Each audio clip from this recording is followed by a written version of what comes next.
Hi friends, welcome to my channel twisting taste. ఎలా ఉన్నారు అందరూ?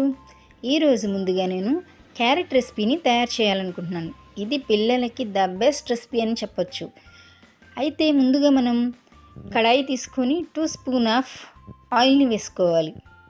ఆయిల్ కొంచెం హీట్ అయిన తర్వాత 3 యాలకులు, ఒక బిర్యానీ ఆకు, 4-5 లవంగాలు, దాల్చిన చెక్క, ఒక అనాస పువ్వు, ఒక మరాఠీ మొగ్గ కొంచెం ఫ్రై అయిన తర్వాత ఉల్లిపాయలను వేసుకోవాలి.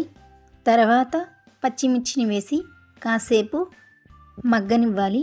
కొంచెం ఉల్లిపాయలు మగ్గిన తర్వాత 1 టీ స్పూన్ అల్లం వెల్లుల్లి పేస్ట్ని వేసి బాగా కలుపుకుంటా పచ్చివాసన పోయేంత వరకు కూడా మనం ఎర్రగా వేపుకోవాలి. దాని తర్వాత మనం రుచికి తగినంత సాల్టు, 1/2 టీ స్పూన్ పసుపు మరియు 1/2 టీ స్పూన్ కారాన్ని వేసి బాగా కలుపుకోవాలి.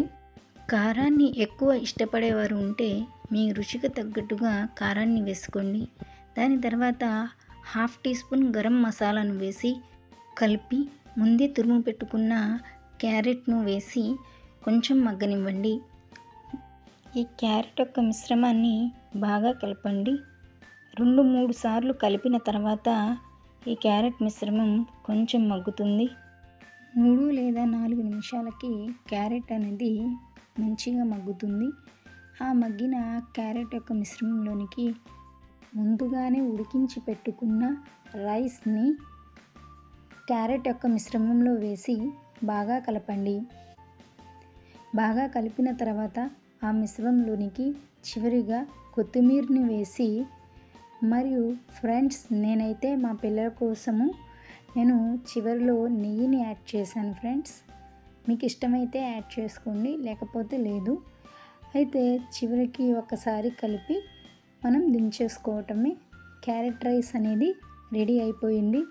ఇప్పుడు మీరు మీ పిల్లలకి లంచ్ బాక్స్లోనికి, లేకపోతే మీ ఇంట్లో ఆఫీస్కి వెళ్ళే వాళ్ళు ఎవరైనా ఉంటే వాళ్ళకి ఇది లంచ్ లాగా పెడితే చాలా బాగుంటుంది. ఎవరైతే కొత్తగా మా ఛానల్ని చూస్తున్నారో ప్లీజ్ సబ్స్క్రైబ్.